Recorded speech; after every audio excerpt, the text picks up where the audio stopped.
Bueno, muchas gracias. Yo también muy contenta de estar de nuevo acá y muy agradecida con la invitación.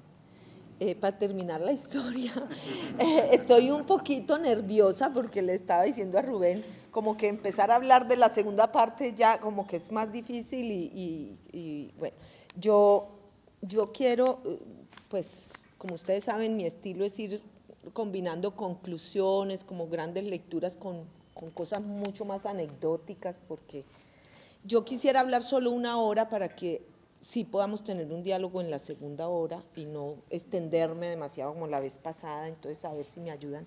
Pero quiero arrancar con algo, con lo que quiero empezar y quiero terminar, y es decir que sí estoy un poco golpeada con lo que pasó en el Congreso esta semana con las recomendaciones de la comisión. Me parece muy duro que se denosten las recomendaciones sin ni siquiera haber logrado hacer un debate sobre mucho de ello. Y bueno, solo quiero expresar ese sentimiento un poquito de confusión emocional que tengo con lo que pasó en el Congreso. Yo, la vez pasada llegamos casi hasta finales de los 80, pero yo quiero como poner el marco grueso, es que ahí sí, digamos, si uno va a hacer en algún momento en la periodización nuestra en la comisión para el No Matarás, que es el relato histórico para quienes no estuvieron en la primera parte, no es cierto, y solo voy a decir eso, nosotros arrancamos el relato de los antecedentes en los años 20, estamos bastante familiarizados los que hicimos el No Matarás con la Revolución en Marcha y con lo que se refirió el presidente Petro en el balcón un poco, porque nos remontamos justamente por la Revolución en Marcha un poco hacia atrás. Y nosotros también quiero dejar claro ese punto para quienes no estuvieron. Nosotros no es que hayamos hecho, ubicado la fecha de 1958 como el inicio del conflicto, sino como el inicio del esclarecimiento que hace la comisión. Nosotros encontramos el origen del conflicto mucho más diluido, sí, hay como cosas del conflicto que vienen de mucho más atrás, como los conflictos de tierras, que han tenido mucho que ver, pero propiamente el conflicto, nosotros no pusimos una fecha, en esta fecha comenzó, el conflicto ha ido cerrándose y abriéndose, y por nosotros el gran marco decimos, esto es un proceso de cierres y aperturas, esto es como un acordeón que se cierra y se abre permanentemente, y ya decía yo, en el Transmedia el No Matarás aparece es como una espiral, cosas que se repiten, pero que al final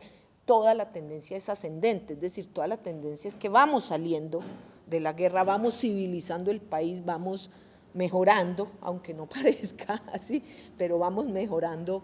En cada ciclo de pactos de paz mejoramos un poco, y en cada ciclo de paz aumentamos democracia. Bueno, yo quiero retomar, a ver, yo creo que es muy importante entender que gran parte de lo que pasó hasta los 90 tiene como gran marco la Guerra Fría. Es decir, el rol de Estados Unidos y todo el tema de las guerras de baja intensidad, toda la noción de la Guerra Fría, y no es gratuito que las guerrillas, muchas de ellas se desmovilizan justo cuando se acaba la Guerra Fría, ¿sí? Yo quiero meter aquí una cuñita así, porque es que a veces se nos pasan como ciertos elementos que parecieran no tener que ver, pero tienen mucho que ver. Es que recuerden que el 89 se cae también el Pacto del Café. Es decir, el Pacto del Café tenía mucho que ver con la Guerra Fría, y es muy importante porque toda la apertura política que llega en los 90 también llega con una apertura económica, y no es gratuito que Colombia, que es un país cafetero, recuerden que vivíamos ya una crisis del café y viene una crisis, eso es demasiado importante, porque el único producto en Colombia que ha reemplazado el café realmente como una economía es la coca, es la coca. Es decir, esos son pequeños detalles del contexto que uno olvida, pero eso es bien importante. Es decir, la coca Cuando yo empecé a hacer mis primeros reportajes en las zonas cocaleras, uno iba a ver los raspachines, quienes eran, todos venían de la zona cafetera. Es decir, hay una mano de obra que se va a coger coca, que me atrevo a decir gran parte era una mano de obra que cogía café, ¿sí? Y recuerden que hasta esa época Colombia no era un gran productor de cultivos, sino que Colombia era la gran meca de los narcotraficantes, del narcotráfico, pero los cultivos se disparan, es en la década de los 90. Es en la década de los 90. Y eso hay que reflexionar más aún. La comisión no logró, digamos, logró establecer correlaciones, pero no logra, digamos, concluir, pero sí esas dinámicas de la apertura económica son muy importantes, especialmente porque, y eso yo creo que es un consenso no de los comunistas ni de los castrochavistas, sino del país, se deterioró toda la economía agraria y toda la institucionalidad agraria. Es decir, con la apertura económica se le dice al campo, usted queda bajo las leyes del mercado, por un tiempo, porque realmente hubo muy rápido un proteccionismo hacia sectores claves como el azúcar, etcétera, etcétera. Pero lo que se dice es, el campo entonces el IDEMA, cantidad de instituciones agrarias desaparecen, ¿sí? Y eso es muy importante porque la ley del 94 agraria, que hacen, por cierto, Ocampo y los finados Ocampo y Cecilia, digo yo, ellos son autores de esa ley del 94, es una ley que vuelve a darle un vigor al tema agrario en términos de repartición de tierra, pero a los campesinos les dicen, usted verá cómo produce porque el Estado ya no le sustenta, ¿sí? Eso yo creo que es bien importante lo que ocurre en elementos de contexto. Segundo, ya sí entra en los 90 a fondo la descentralización política y administrativa, con un cambio en ese marco económico muy importante, es que fuera de la coca, la otra economía que empieza a crecer y que se impone es la economía del petróleo y de la minería, carbón, petróleo, y eso se representa, realmente son industrias que no generan masivamente empleo, generan sí bienes y servicios y generan unas dinámicas paralelas, pero realmente todo eso se vuelve dinero público y ya tenemos. Entonces, eso va a explicar mucho por qué la dinámica de los años 90 es una dinámica profundamente territorial y profundamente, entonces ahí nosotros en el No Matarás decimos, empieza una época de lo que nosotros llamamos las guerras híbridas. Híbridas. Es decir, es una guerra, o son varias guerras, porque aquí nunca hay una sola guerra, hay varias, son varias guerras donde persisten los objetivos políticos, pero hay mucho más claramente una disputa por rentas y por territorio. Y es unas guerras completamente territorializadas. O sea, donde la disputa por el poder es una disputa por el poder territorial, ¿sí? Y esto lo vamos a ver claramente. Eso es como en la dinámica territorial. ¿Cuáles son las grandes dinámicas que vemos nosotros? Entonces, ahí hay unas cosas que vuelvo y digo, de cara a las recomendaciones pueden ser bastante polémicas hoy. Yo, por ejemplo, creo que iba aquí a comentar un poco algunas de las conversaciones, digamos, hasta los 90, los expresidentes ya están muertos cuando la comisión hace su informe. Del 90 para acá, todos los expresidentes. Bueno. Sí. Bueno. Hasta los 90. ¿Quieres que utilicemos micrófono? ¿Micrófono? Sí. Micrófono. No le sirve a él, vea. No, yo hago el esfuerzo, tranquilo. Hasta el 90 nosotros no pudimos hablar con los expresidentes. De los 90 para acá pudimos hablar con ellos, ¿sí? Entonces yo, qué pena, voy a tratar de hacer una lectura como por periodos presidenciales, porque es más fácil leer la época anterior como una época más unificada. El régimen político era más, todo era, como digo yo, la guerra era más ordenada, ¿cierto? Había unas guerrillas que estaban por el socialismo, por la revolución, había un gobierno intentando frenar la revolución, el narcotráfico había entrado, pero no era un actor tan determinante como lo fue en los 90. En los 90 el escenario es un escenario más desordenado, ¿sí? Más desordenado. Entonces, yo voy a tratar de ordenar por periodos presidenciales para poder… Y quiero señalar un primer elemento que es un concepto que está en todo el informe de la comisión y en el No Matarás en particular. En este periodo se trata de mostrar muy bien y es el concepto de entramado. Entramado, es decir, lo que nosotros observamos es que si en los años 80 y anteriores, si ustedes observan, la dinámica es que, las guerrillas son unos ejércitos que dicen, yo soy el ejército, aquí tengo el partido y aquí tengo el frente de masas. Eso es ordenado, ¿sí? Las FARC decía, este es el Partido Comunista y aquí tengo la UP, que es una cosa más amplia, y ese era su esquema. El Estado tiene la fuerza pública, tiene unas autodefensas y, digamos, ese es el orden.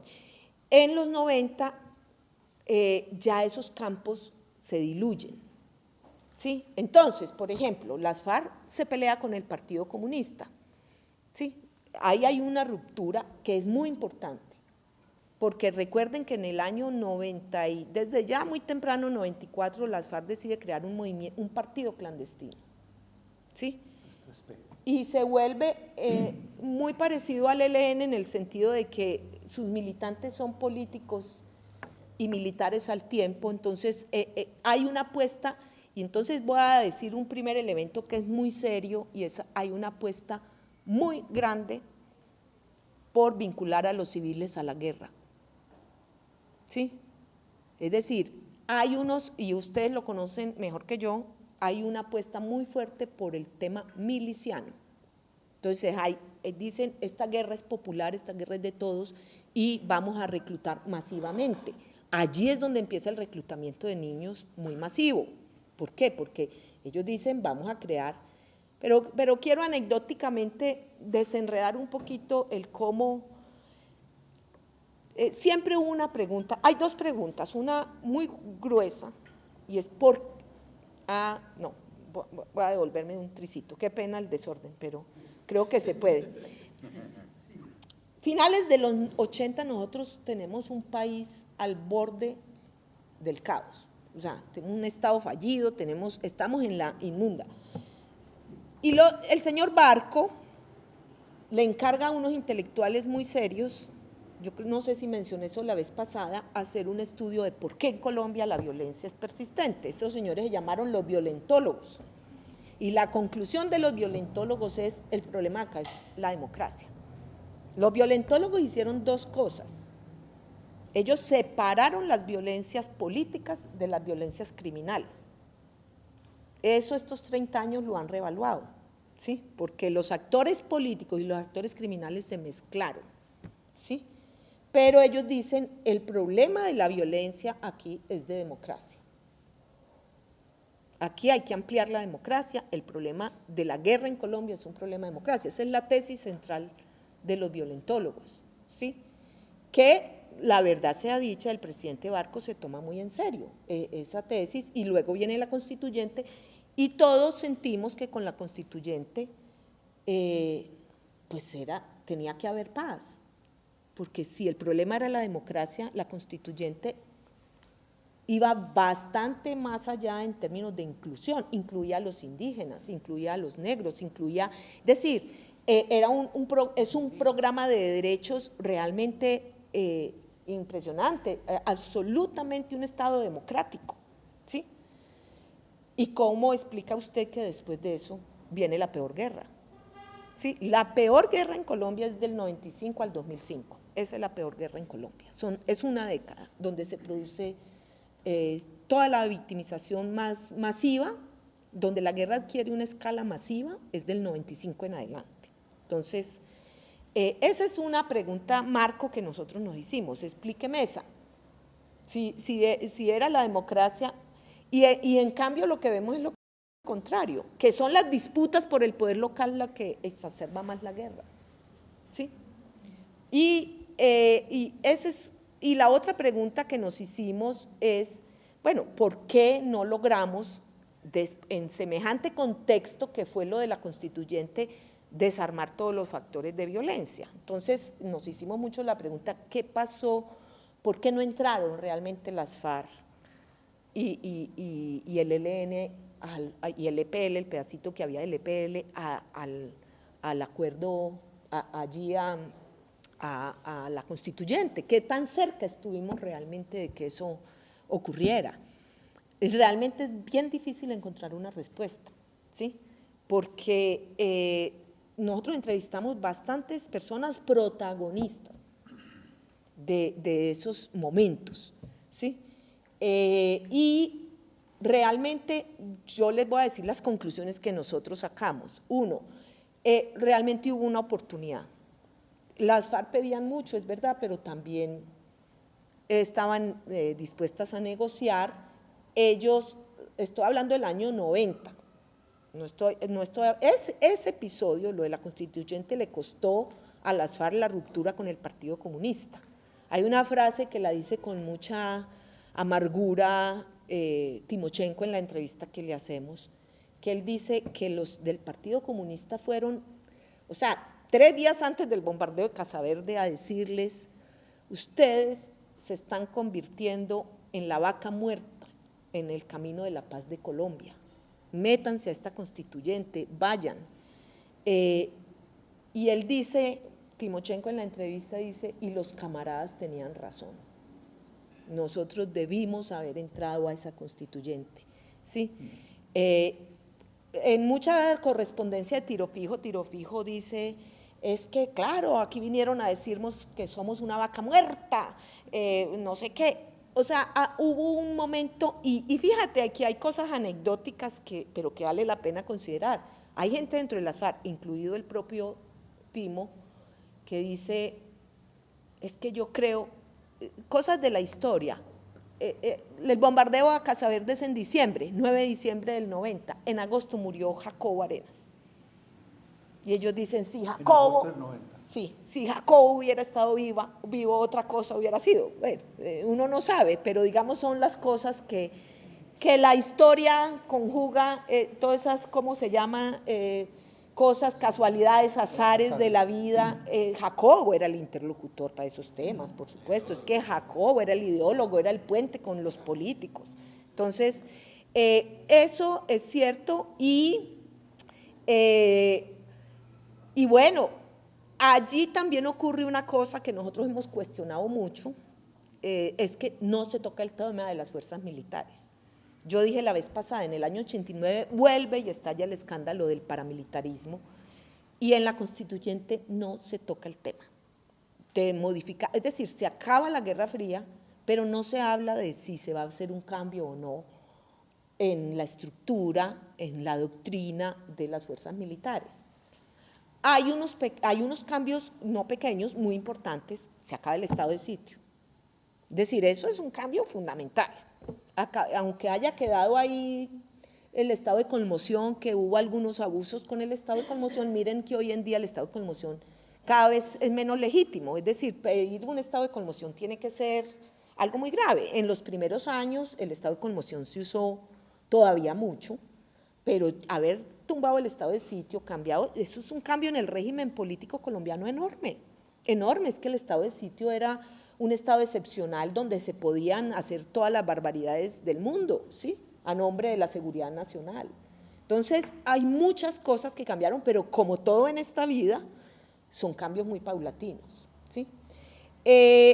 Sí, yo sí creo, y el presidente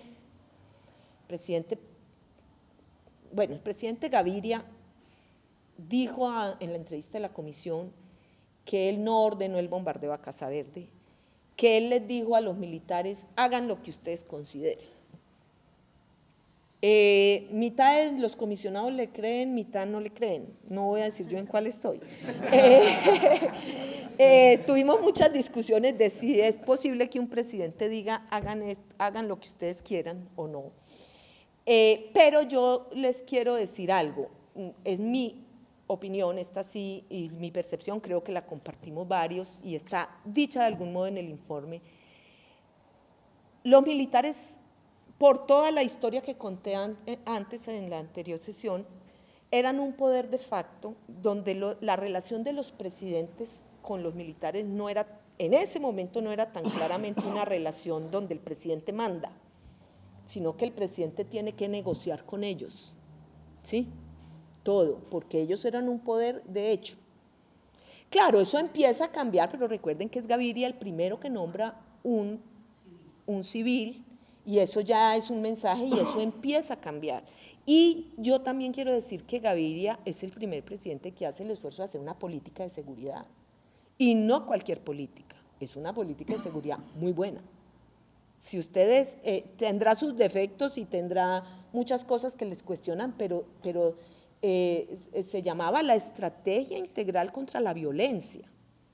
En el marco de esa política, él hizo la negociación con las milicias de Medellín, que como digo yo, en esa época no se enredaron en ver si eran más bandidos que políticos. Esa negociación se hizo en un marco pragmático, y recuerden que la fórmula que ellos usan es una negociación de desarme, reinserción y una agenda social para la ciudad. Incluso se hizo una mesa por la vida alterna que la hizo la sociedad civil, ustedes recuerdan eso mejor que yo, pero es bien interesante porque, digamos, todo esto era un esquema de intentar desmontar todos los factores de violencia. Y él está muy jugado con el sometimiento a la justicia. No logramos nosotros hacer un buen balance del sometimiento a la justicia, pero yo digo, allí hay muchas luces y sombras, ¿sí? Ahí están los señores Ochoa que cumplieron, no sé si ya pasaron de 1 millón de vacas a 2 millones, no sabe uno, ellos tienen unos señores que decidieron cumplir, pagaron su tiempo en la cárcel. O sea, yo quiero entrevistar a uno de ellos a ver qué dicen de cómo les fue con el sometimiento a la justicia. Ahí están los 10, ¿cómo es que se llaman? Los 12 del patíbulo, que son también muy de acá casi todos, Guillo Ángel, Miki Ramírez, Gabriel Puerta, ellos eran los 12 del patíbulo, ellos también negociaron directamente con los gringos, les perdonaron todo, les dejaron su riqueza, todos son inmensamente ricos. Su única, digamos, y hay una gran controversia en torno a si ayudaron o no con Pablo Escobar, ¿cierto? Los de la SAUCE dicen. Y vuelvo al tema, él está dispuesto a desmontar el narcotráfico. Pablo Escobar está en la cárcel y en el año 92 se fuga de la catedral. Ojo, porque es que mirar qué poder específico tenía Pablo Escobar. La catedral es el símbolo de un poder específico de un actor. Pero miren el Estado, es que esas memorias son importantes para el tema de hoy, ¿sí? Yo no creo que ningún narco en Colombia tenga el poder que ellos tenían en esa época, porque es que eso también es cierto. Ahora les digo un poco la versión que tiene Pastrana del Plan Colombia, que me parece muy interesante. Pero ahí hay un intento muy grande, fíjense ustedes lo que es el cruce de las violencias, un intento muy interesante de desmontar los factores de violencia. Y ahí se hace esa negociación con Fidel Castaño y con Otero en el Magdalena Medio y se desarman, ¿sí? Hay un real desarme. Yo hablé con la persona que recibió las armas de Ariel Otero en el Magdalena Medio en el año 91, que fue Andrés Peñate, después director del DASI, y Andrés me dijo, yo fui allá y eso empezó a llegar gente, hasta que un general dijo, no, ya no más. ¿Y qué, por qué no más? No los podemos desarmar a todos, ¿sí? Cuando empezaron a llegar los del llano, ¿sí? Bueno, y Lo mismo lo de Fidel Castaño, lo hemos documentado mucho y yo lo sigo documentando y me sigue fascinando. Todo el acuerdo que hizo Fidel Castaño con el EPL y con don Rodrigo García, que era la extrema derecha de la extrema derecha de los ganaderos, y ellos hacen un acuerdo. El acuerdo incluso ellos apoyan al señor García para la gobernación de Córdoba, perdieron, pero lo apoya el M19 y el EPL, hacen campaña juntos, ¿sí? Y es muy interesante porque Fidel desarma un grupo y él no desarma una parte. Ahí hay una gran discusión de por qué. Una parte de la discusión es porque él se quería salir de la guerra, pero necesitaba un cuerpo de seguridad para su negocio de narcotráfico, del cual no estaba pensando salirse. Pero el segundo elemento es el hecho de que, tres elementos. El segundo hecho importante allí es que Fidel y muchos de ellos no eran objeto de amnistía, ellos pidieron amnistía. Ellos dijeron, yo entrego armas y mi amnistía, no señor, la amnistía es solo para los guerrilleros. Usted es un criminal, usted sométase a la justicia, pero él, aún sometiéndose a la justicia, él no podía tener amnistía porque los crímenes que él tenía ya eran masacres, a diferencia de los que se sometieron que eran por narcotráfico. Este señor tenía probadas las masacres de Urabá que cometió, entonces él no era objeto de amnistía. Y ahí quedamos en el escenario jurídico sin resolver, que hoy se está intentando resolver apenas hoy. Y eso es bien importante porque ahí, pero hubo otro elemento central que hizo que esos grupos, que ese desarme fracasara, la guerra con Pablo Escobar. Cuando Pablo sigue delinquiendo en la cárcel, todo el mundo lo sabe, pero los que más lo saben son los mafiosos, porque estando en la cárcel Pablo está peleando es con la mafia y están matándose. Entonces Fidel Castaño y todos están diciendo no. Incluso en el Magdalena Medio, Henry Pérez, Pablo Escobar cuando se vuela, desde antes le está pidiendo apoyo a Henry Pérez dice no, yo estoy con los de Cali y ellos, se agrupa toda la mafia contra Pablo. Esa guerra hace imposible que estos grupos realmente en ese momento porque ellos tienen un enemigo muy poderoso que es Pablo, ¿sí? O eso es lo que dicen, por lo menos aún hoy todos los sobrevivientes de aquella época. Don Berna inclusive, ellos dicen, no, es que con Pablo nosotros teníamos una guerra y teníamos que seguir en guerra. Y allí viene uno de los factores más críticos de toda esta historia, que es la alianza, ya sí del todo, después de que Pablo Escobar huye de la catedral, ya sí es la alianza total del Estado colombiano con los carteles y con los narcotraficantes para matar a Pablo. Ya esa sí es la alianza definitiva que no se logra romper. Porque hay cosas que uno hace en la vida que puede hacerlas, pero deshacerlas es muy difícil. Y yo ahora quiero hacer una reflexión también sobre los seres humanos metidos en eso. Entonces, ahí sí se mete el Estado completamente, le vende el alma al diablo, ¿sí?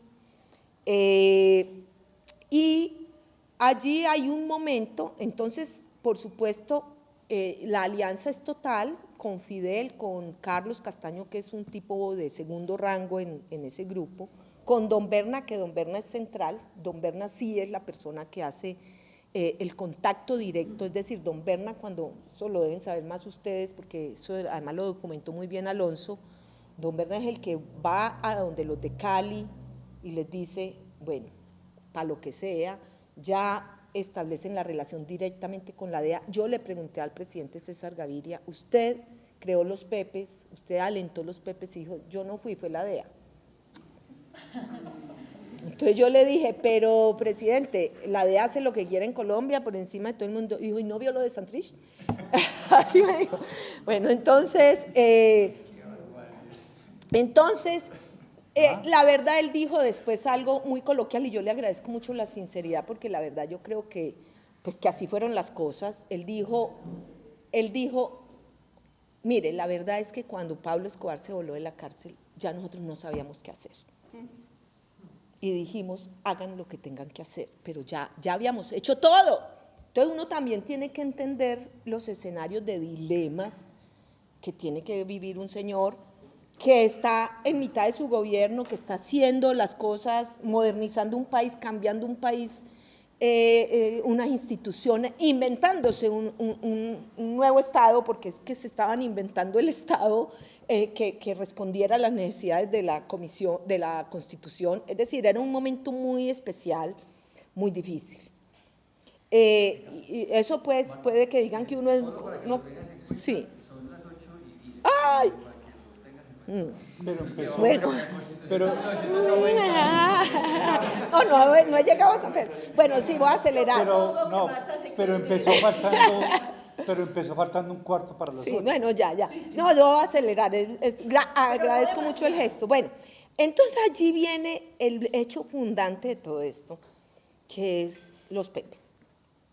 Los Pepes explican demasiado lo que pasó después en el país.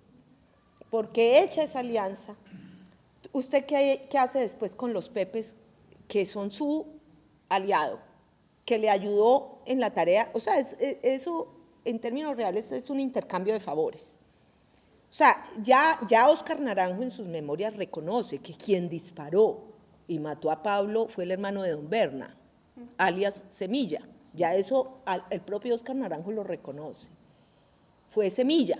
Es decir, eso lo hicieron los narcos. Es decir, claro, la tecnología era de la policía, la DEA, todo, pero entraron allá. O sea, si disparó el hermano de don Berna es porque en la operación estaba el hermano de don Berna, estaban ellos. O sea, de ese tamaño era la alianza. ¿Y qué pasa ahí? Entonces, allí lo que llega, es que tú, ¿qué haces con esos señores? No los puedes perdonar, pero no puedes ser desagradecido con unos señores que han hecho eso. Entonces, los señores, y eso es una historia muy importante que hay que volver a contar, es los señores del cartel de Cali, que son unos genios de la economía, de la política. Los señores del cartel de Cali, ellos dicen, ya, se acabó todo, eran multimillonarios, van a negociar con el gobierno, pues que ya somos amiguis.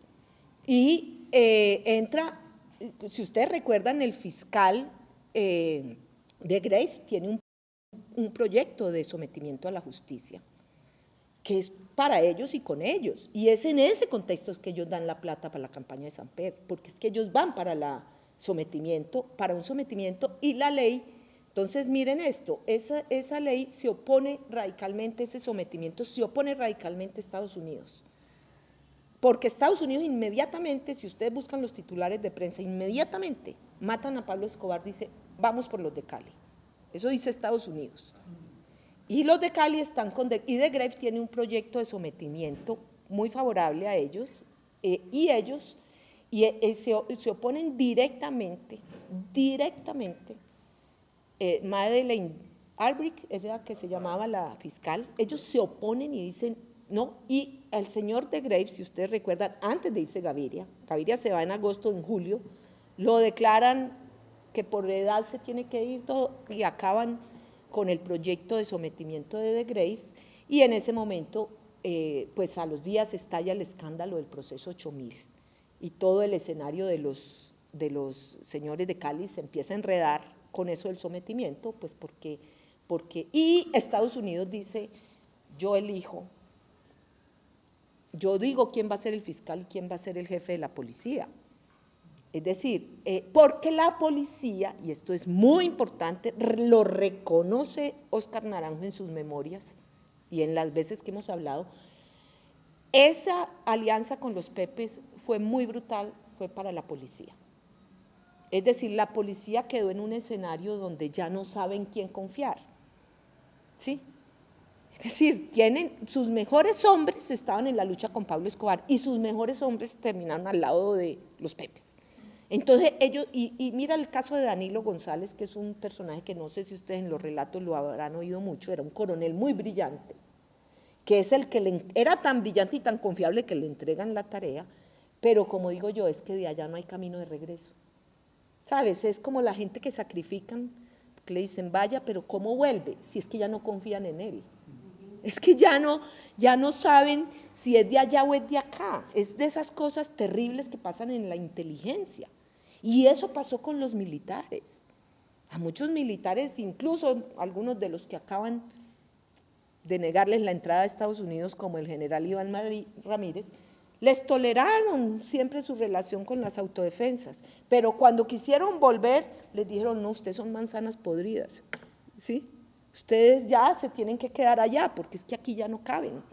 Es una cosa muy profunda que es muy dramática para las personas que lo vivieron. Yo creo que el tema de Danilo se vuelve un personaje importantísimo en la mafia, como un personaje que está en todos, o sea, hasta en el crimen de Álvaro Gómez resulta mencionado, siendo el hombre que estaba, a ver, yo no quiero usar una categoría, digamos, de escándalo moral, las guerras son así, eso es la fase más oscura de las guerras, y es que en las guerras la gente se alía con el diablo para ganar, porque siempre cuando el propósito es ganar se alían con el diablo, y en la guerra colombiana el Estado se alió con el diablo muchas veces, y eso es un problema que afectó su legitimidad, que al fin de cuentas terminó siendo el centro de gravedad de la disputa en Colombia, sobre quién gana o pierde una guerra, es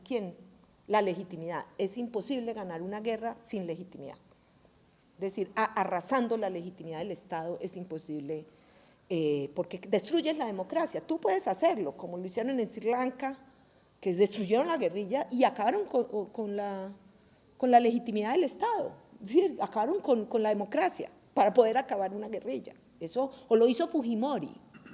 Tú acabas una guerrilla, pero acabas también con la democracia. Entonces, ese es el dilema que vive un Estado, y Colombia lo vivió todo el tiempo en los años 90 y 2000 y pico. Y entonces esta parte que se va a la política buscando siempre el cartel de Cali legalizarse por vía política, por vía de compra de las elecciones, compra de los candidatos, compra de todo eso, les fue, digamos, ahí es interesante todo lo que ocurre. Los del cartel del norte del Valle dicen, nosotros no nos vamos a someter, ustedes verán, ustedes ya hicieron su plata, nosotros estamos haciendo la nuestra, pero ahí es donde viene mi gran hipótesis. Hay otro sector de los pepes que dice, yo no voy a, yo me voy a la guerra contra insurgente. Nuestra interpretación en No Matarás es que ellos se encuentran en la guerra contra insurgente, en la contrainsurgencia, además de mil motivaciones que tenían, de que las guerrillas seguían activas, se estaban declarando, pues las FARC, miren que cómo son de congruentes los hechos. Años 93, diciembre, matan a Pablo Escobar, estamos con los pepes, y año 93 las FARC está haciendo su conferencia, donde decide la toma del poder por vía militar, ¿sí? Y realmente yo creo que en esa conferencia ellos ponen lo militar por encima de lo político. Antes, no, antes las FARC ponía de todas maneras lo político por encima. En la conferencia del 93 ellos deciden que la toma del poder es militar y ellos deciden armar su máquina de guerra. Están inundados de dinero, inundados. O sea, Timo León lo dice en la entrevista, dice es que estamos ebrios de dinero y poder, ebrios. Y los otros ni se diga, es decir, es monumental. Sí, ellos, Berna y todos ellos, o sea, el dinero es demasiado.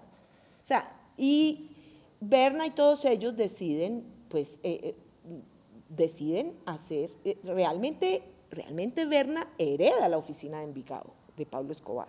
O sea, él hereda el territorio. Ojo que aquí se heredan territorios también, ¿sí?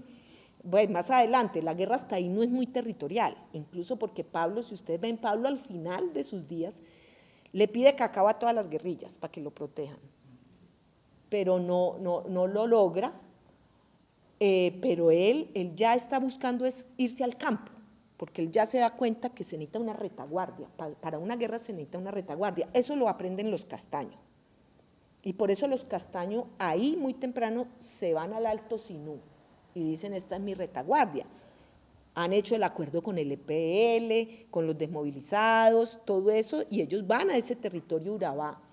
Y yo creo que yo les hablé del pacto de Fidel Castaño con las FARC la vez pasada, ¿no? No. Si ellos hacen un pacto, al principio eso se rompe, pero ellos deciden que Urabá y todo eso, y allí entra un factor muy clave que yo creo que son esos factores que no son de mala fe, pero que terminan teniendo consecuencias nefastas, es las convivir. Las convivir se aprueban en el 94, y las convivir surgen de una idea que tiene el Estado, y es de que ellos necesitan que no tienen capacidad de controlar todo el territorio, entonces que los empresarios pueden armar sus cooperativas. Y recuerden que la convivir fueron evolucionando, ellas al principio no eran con armas largas, ellas al principio eran con radios, y va incrementando, pero es muy importante porque las convivir son un mecanismo de expansión del paramilitarismo. Es decir, inmediatamente matan a Pablo Escobar, al mes matan a Fidel Castaño. A Fidel Castaño, al mes. Es decir, el 5 de enero matan a Fidel. Del 94. Y ya ahí, inmediatamente en el 94, Carlos asume el mando, y Carlos con Vicente y con Berna arman la SACUC. ¿Sí? Y ellos dicen, aquí en Córdoba, Urabá, nosotros no vamos a dejar entrar más guerrilla, nosotros vamos a hacer, pero ellos están desde siempre cuidando una ruta muy preciada del narcotráfico, Golfo de Morrosquillo, Urabá, es decir, eso es después que Carlos Castaño pelea con el narcotráfico, pero en ese momento ellos tienen sus aliados, todos ellos vienen del narcotráfico, ellos son narcotraficantes. Y Carlos entra en un proceso progresivo de volverse un militar, ¿sí? Pero ellos están en Córdoba y Urabá. Es Vicente quien empieza, ¿qué es lo que ocurre? Como las FARC y el ELN, después del fracaso de Tlaxcala, que perdón, eso quería decirlo, en Tlaxcala hay como un último intento de paz, y César Gaviria eso sí nos dijo, que tal vez él sí sentía que se había apresurado al levantarse de la mesa de Tlaxcala, ¿sí? Y eso es importante porque es que a veces eso de la paz, o sea, que uno dice, no, toca pararse por la dignidad, pero las consecuencias son nefastas. Ahora, las FARC y el ELN estaban dispuestos realmente a una paz. Yo creo que no. Yo creo que ellos todavía tenían, había un discurso que todavía es el mismo del ELN, es que las condiciones objetivas no han cambiado. Señores, pero hubo una constitución, mire que ya la oligarquía sigue en el poder, o sea, es una lectura completamente, yo diría, pues inmadura un poco de lo que es un proceso social y político. Entonces, ellos tenían su decisión de irse al poder por las armas. Alentados, estoy convencida, en la cantidad de dinero que tenían.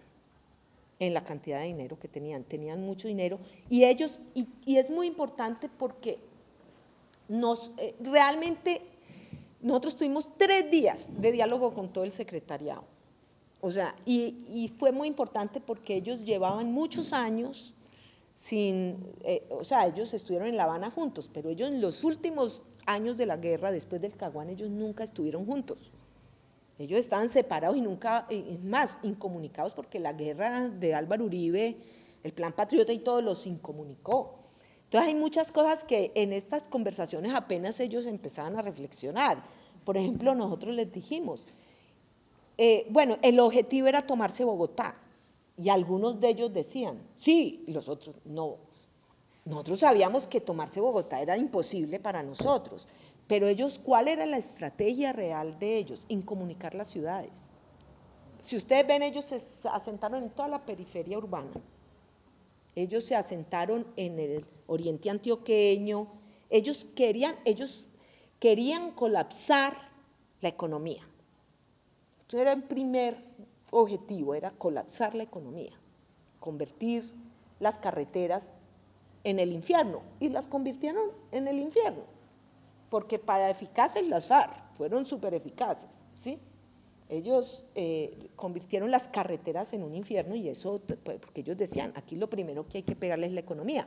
Y lo segundo, ellos sí empezaron muy temprano en los 90 a decir, no nos vamos a tomar, o sea, el poder central no es ir a llegar a la Casa de Nariño, pues en los tanques como los sandinistas, sino nosotros vamos a ir, yo les hablaba la vez pasada, vamos a ir liberando territorios.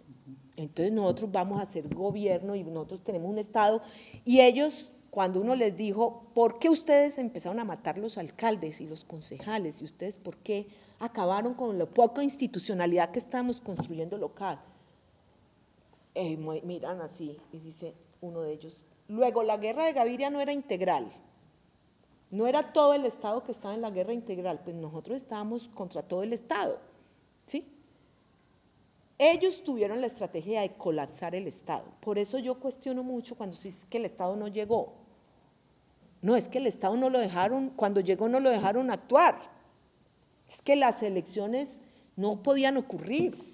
Es que los alcaldes, ustedes saben cuántos alcaldes tuvimos en los años 90 despachando fuera de la ciudad, de sus pueblos, 280, o sea, hubo territorios, yo fui como periodista a cubrir las masacres de los concejales, es que entrar y acabar con el consejo completo de un municipio, eso es una barbaridad.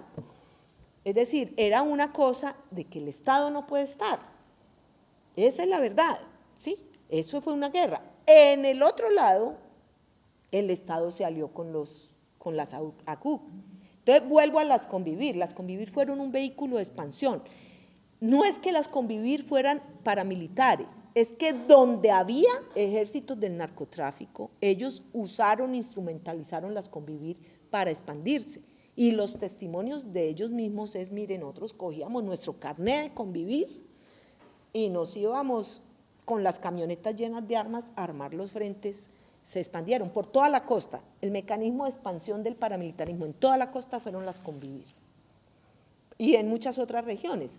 Entonces vuelvo y digo, donde había narcotráfico, las Convivir fueron exactamente, Mancuso fue de los más entusiastas creadores de Convivir y así por el estilo. Muchos jefes paramilitares fueron primero, Juancho Dique, fueron de Convivir.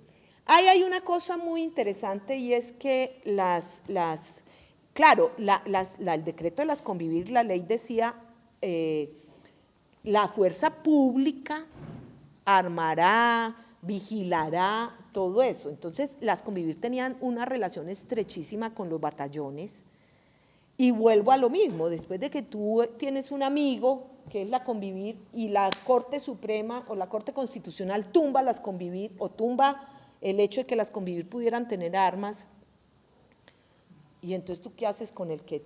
Mire lo que pasaba, y me consta, pues esto es cosas que yo documenté personalmente.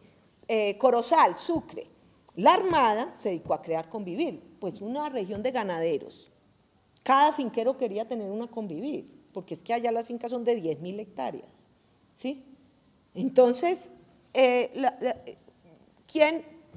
hacía el ganadero? El ganadero venía al batallón y les decía, yo necesito que me recomiende el mejor muchacho que usted tenga. Ah, venga, le tengo este informante. Esa es la historia de Rodrigo Cadena. Le tengo este muchacho informante que es el que nos acompaña, el que ha ido, sabe mucho, ya, protegido de la Armada. El muchacho es el presidente de la Convivir, es el jefe de la Convivir. Cuando declaran que ya no pueden ser legales, ¿usted qué hace con ese muchacho que es el mejor hombre que le entregó el ejército al ganadero? O sea, es imposible romper ese vínculo después. Y allí se va generando, y entonces aquí entra una cosa, es que en los 90 entramos, ahí sí entramos en la onda de los derechos humanos, es que el señor Samper ratificó los protocolos de Ginebra. Los protocolos de Ginebra que obligaron, y ya ahí sí volvimos al mundo al derecho, es que lo que tenemos es una guerra, entonces vamos a aplicarle el derecho de guerra. Por fin ahí ya nos sinceramos, y dijimos vamos a usar el DIH, y traen, nunca lo olviden, crean la Defensoría del Pueblo, que ojo, la Defensoría del Pueblo es una institución que jugó y ha jugado un papel, pero en esa época fue impresionante, porque es que la Defensoría sí estaba viendo lo que estaba pasando en territorio, y la Defensoría está defendiendo los derechos humanos, y Samper también trae la Oficina de Derechos Humanos de la ONU. Entonces ya tenemos supervisión internacional en materia de derechos humanos. Los militares siempre dijeron, no, es que yo se los dije la vez pasada, yo la guerra irregular no la puedo librar de manera regular. Yo no puedo, yo estoy en desventaja frente a las guerrillas. Entonces, la alianza con estos paramilitares, que son ejércitos del narcotráfico, legalizados en convivir, es perfecta. ¿Por qué? Porque yo puedo usar ellos usan los métodos irregulares, no yo, pero yo me hago el loco. Yo miro para allá mientras ellos van y entonces allí hay algo de la doctrina, que es algo que, por supuesto, esto es de lo que le dan a uno madera, muchos sectores a la comisión, y aquí empieza un debate muy serio, que es de doctrina, pero también es de visión política y también es de cultura, que es quién es el enemigo. Entonces, mucha gente dice, es que siguió la doctrina del enemigo interno. Ojo con esto, porque entonces la izquierda, eso nos critica la derecha, que porque dijimos que la doctrina, pero nos critica la izquierda. Pero yo soy una absoluta convencida. El gran problema de ambos grupos, fuera de toda la crueldad y la inhumanidad y de haber perdido los objetivos políticos, todos, porque el Estado perdió la noción de que la legitimidad era su mayor activo para derrotar a la insurgencia, es que el campo del enemigo se amplió al infinito. ¿Quién es el enemigo en esta guerra? Veníamos de que el sindicalista de Urabá era el enemigo, veníamos de que el de la UP era el enemigo, veníamos de que el ganadero era el enemigo porque era el enemigo de clase. Entonces, ahí sí, como dice Pacho de Rúa, en la locura de la guerra, el enemigo, una frase que voy a citar la fuente, porque es una frase muy linda, muy reflexiva, de una entrevista que le hice a Pacho Galán, y él dice, yo llegué a la conclusión que para el ELN el enemigo empezaba donde terminaba el ELN. Es decir, donde terminaban los militantes del ELN, empezaba el campo enemigo. Y yo creo que eso es así, que uno de los problemas serios acá es que el enemigo era todo el mundo que no estaba conmigo, ¿sí? Y entonces los paramilitares ven a la población civil como enemigo, perdón, la fuerza pública también. La fuerza pública trata a la gente como enemigo. Hay cosas que me dan ganas de llorar, les digo. Me da tristeza recordarlas, pero la guerrilla cogió de blanco a todo el mundo, era el enemigo de clase, era cualquiera, ya no era ni el rico, no era el rico, era el de la ONG, el que sea, es decir, todo el que no está conmigo es mi enemigo. Y me dan ganas de llorar porque yo le pregunté al general Rosso José Serrano en una entrevista que él dio, que no fue oficial, porque él no quiso darla oficial, pero yo le dije, general, ¿por qué ustedes sacaron la policía de 200 municipios y dejaron esos municipios? Porque en los territorios uno ve, y eso es verdad, para que vean las decisiones del poder cómo son de importantes. Esas policías los sacaron miren, yo encontré, pero decenas de testimonios de gente que dice, esto se fue al carajo el día que sacaron la policía, nos dejaron solos. 200 municipios de Colombia sin policía. Es decir, es que eso, ustedes piensen eso, ¿qué estado saca la policía de sus municipios? Y yo le dije al general Rosso José Serrano, ¿ustedes por qué sacaron la policía? Me dio ganas de llorar lo que él dijo. Me dijo, mire, yo llevaba muchos meses enterrando mis policías solo. Yo pasaba, todos los días tenía que ir a 2 o 3 funerales distintos porque estaban acabando con los policías. Claro, la guerrilla entraba a todos los pueblos, acababa con los 6 policías que estaban allí Y él dijo, a mí nadie me acompañó, la sociedad civil, los defensores de derechos humanos, a mí nadie me acompañó a enterrar a mis policías. Y el día que los cogieron él dijo que ¿dónde es por allá que querían hacer? Jurado. Los degollaron, los quemaron vivos. Bueno, él me pintó, dijo, ese día yo dije no más. Sacaron los policías de los municipios.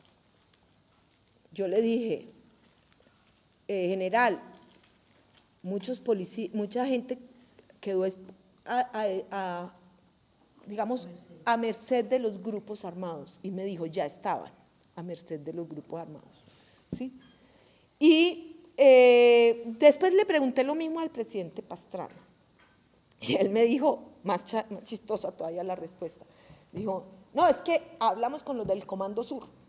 Y el general Wilhelm, no sé qué, del Comando Sur dijo, no, esos policías están muy expuestos, sáquelos, construyales buenas, ¿cómo se llama? Buenas trincheras, unos buenos comandos y luego los vuelve y los mete. Y cuando yo me fui al gobierno ya habíamos regresado a 100, ¿sí? Entonces uno dice, y yo sí, y esto voy, ¿por qué voy con todo este argumento? Porque fue una pregunta que yo me hice mucho haciendo el texto, era, ¿realmente el Estado era fallido? ¿Realmente era tan débil la fuerza pública como dicen los militares durante Samper? Porque todo esto se desmadró fue durante Samper. Todo esto, la debacle empezó en el gobierno de Samper con las tomas, incluso pues, es que cuando Pastrana llega al Caguán es porque la cosa está, realmente estado fallido, ¿sí? O sea, 200 municipios sin policía es un retrato de un Estado fallido, ¿sí? Más de 280 alcaldes funcionando fuera de su municipio, eso es un retrato de un Estado fallido, o sea, eso no es mentira. Muy bonito en Bogotá, todo muy bien, ¿cierto? Pero el territorio está… Y una guerra, yo me hice mucho esa pregunta si realmente las FARC eran muy fuertes, y yo les quiero decir que no hay ninguna evidencia que diga que las FARC eran más fuertes que la fuerza pública, ni que la fuerza pública la atacaron en Miraflores o en el Villar por debilidad. Claro que sí tenían malos pertrechos, claro que sí, pero en realidad era un problema más de estrategia y era un problema muy, muy de estrategia, de plan de guerra, de comprensión del enemigo, de qué es lo que está haciendo las FARC y cómo. Y yo les cuento que nosotros tenemos muchos testimonios, no pocos, de militares que las FARC atacaban en Patascoy, váyanse para Patascoy, allá los dejaban. Señor, ¿usted qué sabía de Patascoy? ¿Qué conocía del Nariño, del territorio? Nada. No habían GPS, les daban un mapita en papel y no saben ni quién es la población, no saben nada, es una desconexión que yo sí creo que es un tema que hoy todavía hay que resolver en la fuerza pública, es el enfoque territorial. Esos pobres militares los mandan de La Guajira a Nariño, de Nariño a Arauca, en un país que tiene, y unas guerrillas que tienen arraigo territorial, y unos paramilitares que construyeron un arraigo territorial tremendísimo, ¿sí? Tremendísimo. Entonces, cuando tú vas a los territorios, tú dices, y esta fuerza pública, y hay que decirlo, a ellos les molesta, pero yo tengo que decirlo, nunca me gusta generalizar, no siempre, no en todo lugar, ejércitos de ocupación, ¿sí? El testimonio de los militares sobre las marchas cocaleras y sus ingresos cuando Samper decide meterlos a la guerra contra las drogas, porque ojo que ahí hay otro punto de inflexión. En los años 90, 1990, el Comando Sur de Estados Unidos saca un documento donde dice, necesitamos al ejército en la lucha antidrogas. Y Perú, Bolivia y aún Colombia dice no, esto todavía es de policía. ¿Qué está pasando? ¿Qué interpretaciones hay? El Comando Sur de Estados Unidos se le acabó la Guerra Fría, quería meterse, y ustedes saben, la pelea entre la DEA y la CIA ha sido muy fuerte. De hecho, una de las explicaciones que hay de por qué continuó Castaño y Berna con la guerra es porque entró la CIA. La DEA ya dijo, ya los usé, ya, así como es la DEA, que usa la gente y después la despacha. Pero la CIA dijo, no, esto lo necesitamos todavía, aquí hay una guerra, y los meten a la guerra. Esa es mi explicación de por qué el narcotráfico es más violento que en otros países, porque es que aquí había una guerra, y ellos jugaron a la guerra. Y entonces, cuando a ellos los meten en la guerra antidrogas, que los meten con las marchas cocaleras, y los meten, y voy a hablar de las marchas cocaleras a las cuales les doy mucho peso, año 96, a ellos los meten y le dicen, ustedes van a ir a quemar los laboratorios. Eso es para mí una decisión que determinó muchísimo lo que pasó después, porque es que meter al ejército en la guerra antidrogas termina en cosas como la que pasó el año pasado en Putumayo, donde un ejército que hace una masacre, ¿se acuerdan? Dice es que estaban vendiendo coca. Sí, señor, están vendiendo coca, eso no es un enemigo. Un raspachín no es un enemigo, ¿sí? Un señor que tiene, eso no es un enemigo, en términos de la guerra. Y las marchas cocaleras cambiaron muchas cosas. Y ahí hay que entender un poco, es que vieron que es muy complejo, me da un poquito de brega salir de los 90, pero ya voy a salir. Hay un problema ahí muy serio, que es cómo funcionaba la cadena del narcotráfico hasta ese momento. Hasta el año 96, los territorios de coca eran los territorios de los señores de las FARC, y los señores de las FARC venían progresivamente manejando la economía. Primero cobraban gramaje, después cobraban a los que entraban a comprar la base, y después, entonces, hasta ese momento del año 96, lo que hacen los narcotraficantes es entrar en las zonas de las FARC y comprarle a los campesinos la base de coca. ¿Y qué hacen las FARC? Pone el precio. Las FARC dice, bueno, en esta región el precio son 2 millones, entonces yo vigilo que usted pague lo justo. Ellos son unos reguladores del mercado. Marta, ¿sí? ¿Y esto lo reconoce el Estado Mayor? Sí, todos, ellos saben que eso es así.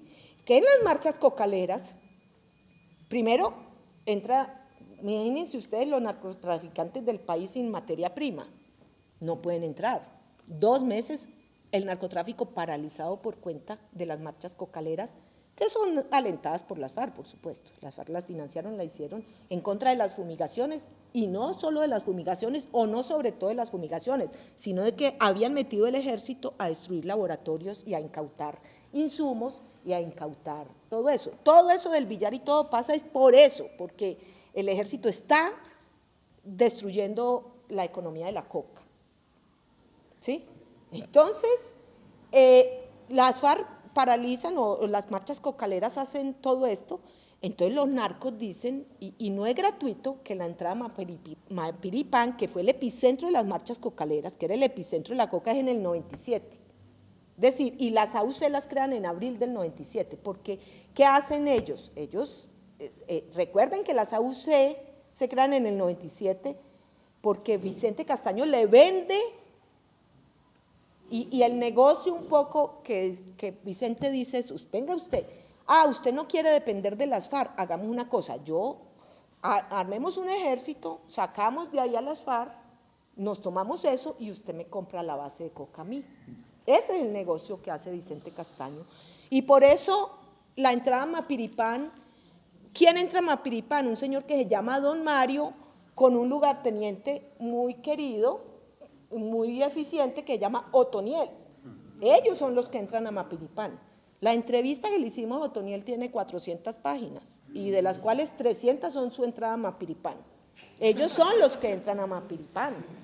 Los que hoy son el Clan del Golfo son la gente que estuvo en Mapiripán. Y eso es Don Berna, y Don Mario, y después Don Mario, después Vicente decide que eso se lo vende, y están aliados con Carranza.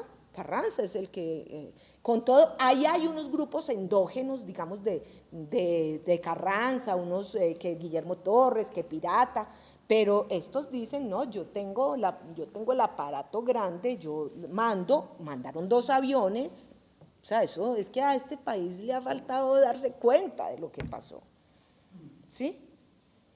pasaron por las narices del ejército de la región más militarizada de Colombia, que era Urabá, y de la segunda más militarizada, que era el Guaviare, y ellos van y se toman Mapiripán, y ellos dicen, ahora la coca es mía.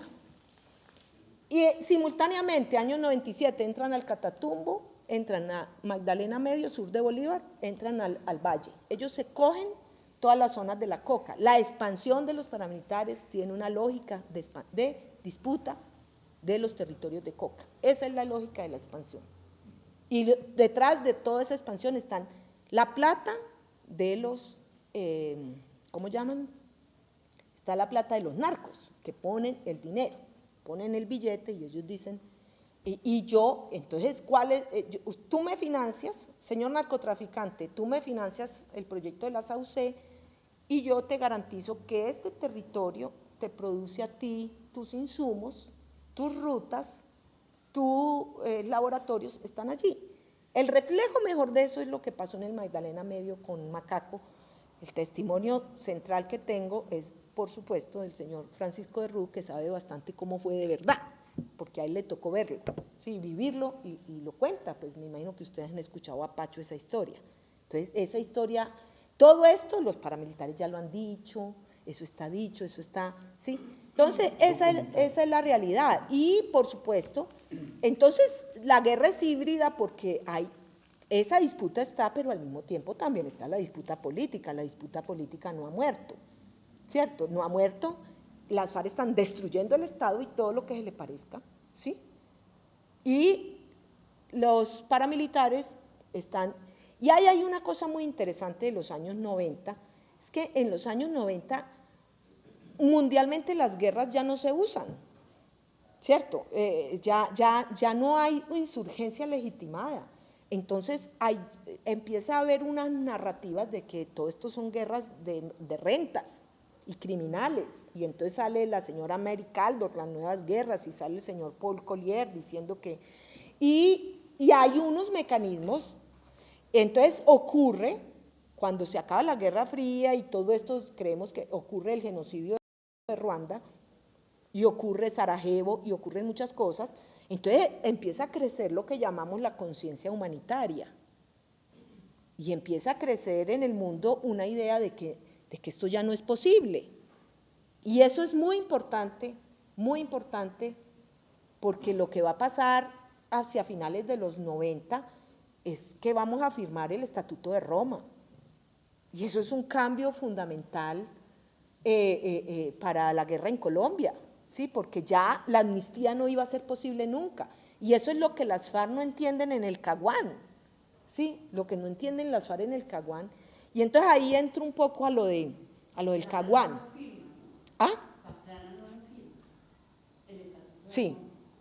Claro. 2 días antes de dejar el poder. Incluso tengo documentado que él habla con Uribe el 5 de agosto y le dice, yo voy a firmar esto, voy a dejar firmado esto. Y dejan una salvaguarda de 9 años para los crímenes de guerra. Yo no sé si ustedes recuerdan. Ellos firman y todo, la Corte tiene injerencia en Colombia desde el 2002, o sea, que es cuando se firma, cuando él firma. Pero para crímenes de lesa humanidad. Pero para crímenes de guerra dejan una salvaguarda, pensando en que ellos necesitaban ese espacio para hacer una negociación. Entonces el presidente, es que Colombia es tan bonito por eso, porque Colombia es como sí, tiene todo, bueno, es muy difícil de entender este país. El Caguán, mi conclusión sobre el Caguán que está escrita en el texto, yo siempre creo, yo nunca juzgo trato de no juzgar las intenciones, sino los hechos y las consecuencias de los hechos. Yo creo que ahí hubo intenciones, Pacho siempre dice que yo soy muy generosa con Pastrana, porque yo creo que Pastrana se jugó muchas cosas por esa paz, hizo muy bien, siempre es muy interesante el debate sobre los gobiernos conservadores y la paz en Colombia, Y yo creo, y las FARC desde el principio decía el paramilitarismo, desmonte, pero las FARC era desmonte el paramilitarismo. Los señores decían, no, yo voy a negociar con él, ojo, que esto es importante para hoy también, la secuencia, no, primero negocio con usted y después negocio con los paramilitares. La vez que hablaron en privado Tiro Fijo y Pastrana, ese fue el tema. Fue el tema Entonces ya los paramilitares, dijo Julián Bolívar, me dijo en una entrevista, dijo, nosotros seguimos la ruta contraria de las FARC. Las FARC en los 90 se fue alejando de la política y se dedicó a las armas. Y nosotros a finales de los 90 empezamos a irnos más a la política. Ya estábamos buscando la salida de la guerra porque ya habíamos ganado. Ellos ya habían ganado el territorio, ya necesitaban era legitimar ese poder con los votos y con el apoyo político y con una presentación en sociedad, y por eso señor Castaño da una entrevista como un salvador de la patria, y necesitan legitimidad, pero ellos ya el poder lo tienen, ¿sí? Entonces, en el Caguán, yo sí creo, hay mucha gente que dice que fue metodológico, que fue error, ingenuidad de Pastrana, yo creo que sí hay muchos problemas de diseño de esa negociación, pero para hacer un poquito más, digamos que la correlación de fuerzas no daba. O sea, había lo que llaman los politólogos un empate negativo. El Estado llegó a esa negociación con la cabeza agachada, como un Estado fallido. Entonces era muy difícil una negociación así, porque realmente no. Y las FARC, sin duda, ahí es donde dice Timo que estaban ebrios, las FARC sin duda vivía un proceso completamente de ensimismamiento. Las FARC no oía a nadie, ellos estaban en lo suyo, ya ni siquiera les importaba ganarse el pueblo, ellos creían que ellos podían imponer con su poder y también, esto sí es una… Sí. Y voy a decir algo, y ellos crecieron muchísimo, reclutaron mucho. Claro, tenían una cantidad de gente en los territorios, pues todo el mundo se quería meter a las FARC porque es que en esos territorios no hay nada, ¿sí? Es muy difícil, y con la persecución de la coca, mucha gente se fue. Yo hablé con muchos exguerrilleros que se cansaron de estar en la ilegalidad sembrando coca y dijeron, ya de una vez me meto a las FARC porque al menos allá me puedo defender. Los maltrataba mucho el ejército, huyendo de los paras, o sea, esas zonas se volvieron de disputa, entonces la gente se va a las filas también para protegerse, porque sienten que, como dijo Juanita León en un reportaje, lo más peligroso es ser civil, ¿sí? Entonces ellos se van a un grupo. Entonces yo digo que yo soy más generosa con Pastrana porque yo le vi su buena fe. El Plan Colombia, y esto yo lo digo ahí en el documento y estoy convencida, el Plan Colombia, el presidente Pastrana lo quiso con Clinton enfocar en la paz. El Plan Colombia fue al principio un plan de paz, para servirle a la paz. Y vuelvo a los hechos, ¿cómo es que llaman? Contingentes o azarosos. Los gringos, por Dios, es que el señor, ¿cómo es que se llamó ese? Ahí está citado en el texto, el tipo que era del Departamento de Estado para las Américas en Colombia, que era Phil Chicola, ¿cómo era? Phil Chicola, fue a Costa Rica a reunirse con Raúl Reyes. O sea, el Departamento de Estado apoyaba la negociación de Pastrana, fue a hablar con las FARC. Y el testimonio que nos dio Rodrigo Granda, que está citado en el texto, es genial. Porque él dice, nosotros estábamos de la mano con Phil Chicola, estábamos viendo en serio cómo hacer la negociación.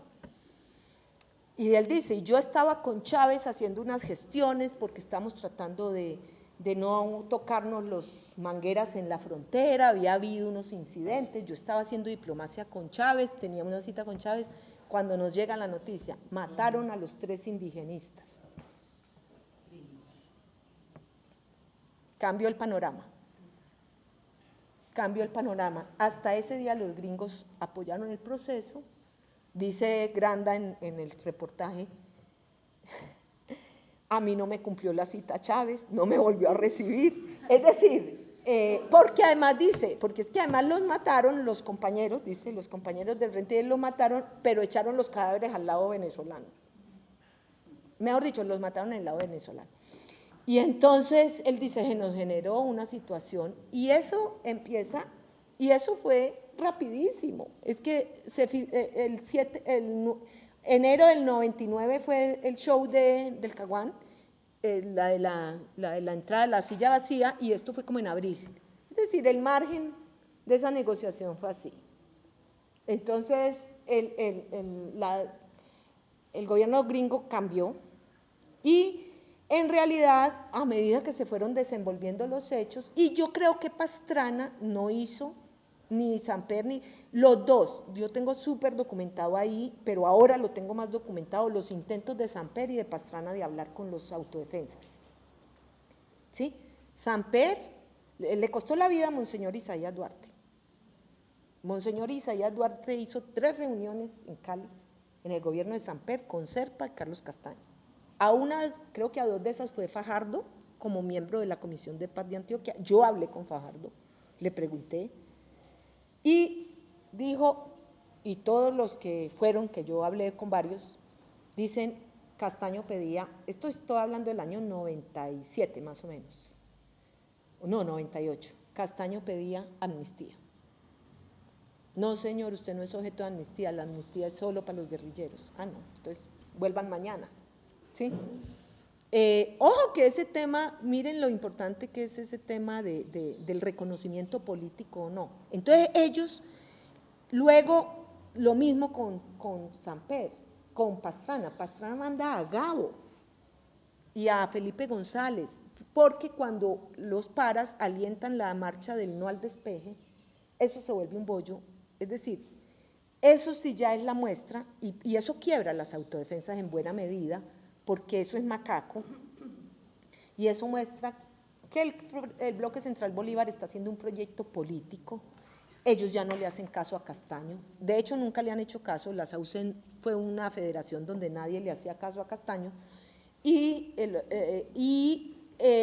ellos, Pastrana manda a Gabo y a Felipe González, y les pide una delegación a Carlos Castaño, y Carlos Castaño manda a don Rodrigo García y a otras 2 personas a hablar con Gabo y con Felipe González a ver si es posible una negociación, y de nuevo no hay resultados, ¿sí? Entonces eso alienta mucho a las autodefensas a decir, yo lo que tengo es que limpiar mi cara de narcotraficante y volverme político. Los unos empiezan a hacer acuerdos con políticos, necesitamos ser políticos, y los otros, y Carlos Castaño decide emprender esa campaña mediática para él presentarse como político, y ellos deciden mucho, se meten mucho con el DIH. O sea, nosotros tenemos que jugar cierto juego del DIH para ser reconocido como un grupo, pero desde ese momento, y Castaño, ahí es donde Castaño pelea duramente con los narcos y empieza sus conversaciones con Estados Unidos y con la DEA, porque dice, nosotros todo lo que hemos hecho lo vamos a perder si no logramos ser legítimos políticamente. Nosotros tenemos que irnos a la política para poder ser legítimos, porque entonces vamos a quedar solo como unos narcos, ¿sí? Y hasta ese momento ese era el tratamiento. O sea, y Pastrana, ellos dicen hoy que las FARC en el Caguán se opusieron muchísimo a que Pastrana les pudiera dar espacio político. Pastrana sí tenía la idea de que él negociaba con las FARC y secuencialmente tenía que resolver el problema del paramilitarismo. Pero mi hipótesis, que es donde Pacho me dice que soy muy generosa, es que Pastrana no tenía totalmente el poder. Es decir, a mí me parece que los paramilitares en cierto sentido tenían más poder que Pastrana. Es decir, el poder local, los paramilitares estaban muy, en este país los presidentes dependen demasiado del poder local. El Pastrana necesitaba mucho más, y el poder local estaba jugado con los paramilitares en Colombia, eso hay que reconocerlo. Finales de los 90 el poder local estaba, ellos aniquilaron en las regiones cualquier expresión de izquierda. O sea, es muy dramático que después de la Constitución, que se abre la democracia, pues la cerraron a bala. Es que la cantidad de candidatos que mataron, las FARC también, las FARC mataron, es que lo que hubo fue una destrucción de la democracia en los años 90. Es que mataron a Tirso Vélez, a Luis Fernando Rincón, una cantidad, la gente de la UP la siguieron matando, pero incluso los que no eran ni comunistas ni nada, mataron a todo el opositor y los grupos armados se volvieron un instrumento de los políticos. Y eso es lo que nosotros llamamos entramado. Es que se volvieron un instrumento de los políticos, hacían alianza con un político para aniquilar la oposición de los otros. El balance en términos de incidencia, eso fue brutal. Las elecciones del 2002-2003, sobre todo las del 2003, y antes de esas, que son las locales, fueron brutales. Las elecciones pues, que después dieron origen a la parapolítica, donde recuerden hubo candidatos únicos. Nosotros entrevistamos a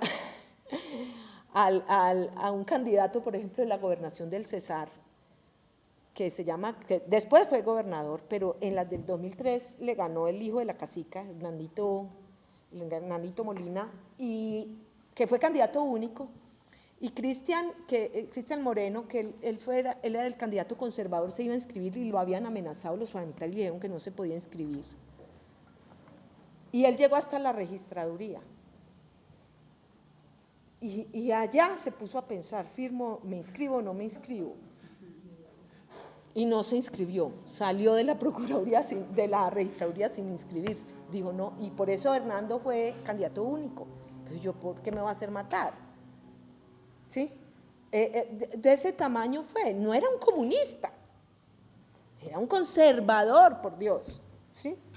Entonces, esto fue un mecanismo que se lo cogieron los políticos para hacer política y entonces la gran derrota nuestra, en cierto sentido, es que después de la descentralización, el poder local se vuelve el terreno de la guerra. Y eso yo creo que es muy importante tenerlo en cuenta. Ha sido el poder local ese escenario. Perdón, ya. Tenemos un problema. Se acabó otra vez el tiempo, sí. Sí, no, yo solo cerraría para esto, para decir que el Plan Colombia finalmente, finalmente se vuelve un plan de la guerra porque también en ese periodo pasa lo de las Torres Gemelas, todo, entonces ya se vuelve la guerra contra las drogas y la guerra contra insurgente un terreno difícil, y también es cierto que es difícil de separar. Las FARC siempre dicen, no, pero es que no, pero señor, usted dígame, dicen los generales, ¿no? Usted dígame si está actuando aquí como narco o aquí como guerrillero, porque es que ¿sí me entiende? Ya el plan era muy difícil de separar esas dos dimensiones. Y ahí sí podemos hablar un poco más, porque el plan lo diseña Pastrana, pero lo implementa Uribe. Eso cambia completamente la historia de Colombia, el Plan Colombia. Pero yo sí quiero, y en muchos sentidos, yo creo que el momento de mayor injerencia de los Estados Unidos, de todo ese siglo que nosotros hemos estudiado, el momento de mayor injerencia es ese. Estados Unidos maneja toda la doctrina, todo en Colombia en esa materia. Pero quiero señalar algo que dijo Jaime Ruiz, el jefe de planeación del presidente Pastrana, que él fue a su vez el gerente del Plan Colombia. Nosotros le preguntamos, ¿fue un fracaso el Plan Colombia como plan antidrogas? Y dijo, no. El Plan Colombia fue un éxito. Entonces, pues explíquenos por qué, porque pues, estamos inundados de cultivos. Y dijo, porque cuando nosotros llegamos al poder, el narcotráfico era el 10% del Producto Interno Bruto en Colombia. Y nosotros lo dejamos en algo así como el 3%. Para nosotros lo más importante era bajar, o sea, que la economía no se narcotizara. ¿Sí? Fíjense lo que son los objetivos y los balances. Él dijo, llevar el narcotráfico a una esfera que no sea, pues el 10%, para empezar yo no sabía ese dato y me parece aterrador. Ahora, yo creo que es que ya cambiaron los métodos de medición y sigue siendo muy alto, pero fíjate que es muy importante. De todas maneras, y yo quiero decir algo que sí es muy importante.